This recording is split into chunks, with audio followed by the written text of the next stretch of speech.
Assalamualaikum warahmatullahi wabarakatuh. Perkenalkan, nama saya Ahmad Fikri Husain dari KKN Semi Reguler Kelurahan Baka Winsi tahun 2021. Saya dari Fakultas Syariah atau Fakultas Hukum Winsi Samarinda. Saya di sini akan memberikan edukasi pentingnya tentang perjanjian pranikah atau perjanjian perkawinan.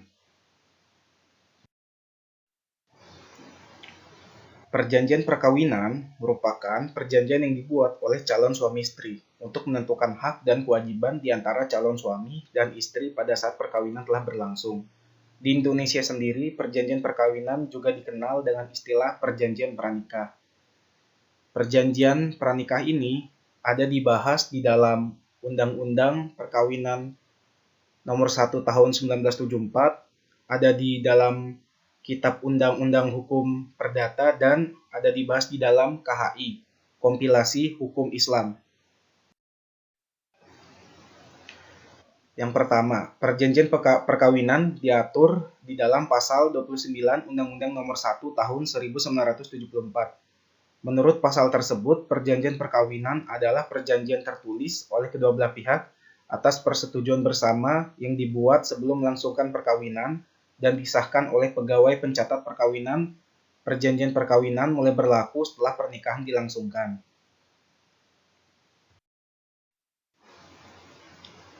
Dalam pasal 139 KUH Perdata dijelaskan bahwa dengan mengadakan perjanjian perkawinan, kedua calon suami istri berhak menyiapkan beberapa penyimpangan dari peraturan undang-undang sekitar persatuan harta kekayaan, asal perjanjian itu tidak menyalahi tata susila yang baik atau tata tertib umum. Yang artinya perjanjian perkawinan ini memang lebih banyak menyangkut soal harta atau penyatuan harta dari kedua belah pihak. Yang kedua, dalam kompilasi hukum Islam, perjanjian perkawinan diatur dalam pasal 45 yang berbunyi, kedua calon mempelai dapat mengadakan perjanjian perkawinan dalam bentuk taklik talak dan perjanjian lain yang tidak bertentangan dalam hukum Islam. Perjanjian yang ada di dalam KHI ini sendiri hanya berlaku khusus untuk orang Islam. Pembuatan perjanjian perkawinan harus sesuai dengan peraturan perundang-undangan yang berlaku. Menurut Kitab Undang-Undang Hukum Perdata, perjanjian perkawinan harus dibuat oleh notaris dalam bentuk akta serta tidak boleh melanggar hukum ketertiban umum dan atau kesusilaan. Selanjutnya, syarat perjanjian perkawinan.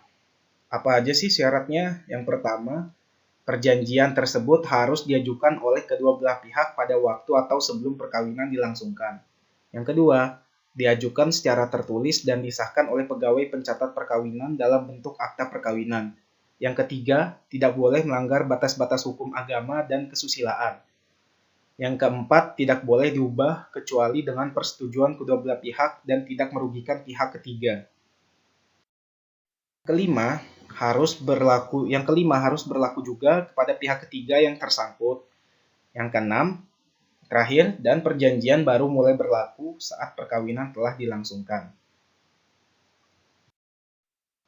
Nah, manfaat perjanjian perkawinan. Apa aja sih manfaatnya? Manfaat lain dari perjanjian perkawinan dapat dilihat dari konteks pemberdayaan perempuan. Perjanjian perkawinan dapat menjadi dasar perlindungan bagi istri dari kemungkinan terjadinya kekerasan dalam rumah tangga atau KDRT. Selain itu, perjanjian perkawinan juga dapat mengatur persoalan-persoalan lain seperti poligami, mahar, pembagian kerja, keluarga berencana, serta kesepakatan mengenai menempuh pendidikan bagi pihak istri saat perkawinan tersebut berlangsung.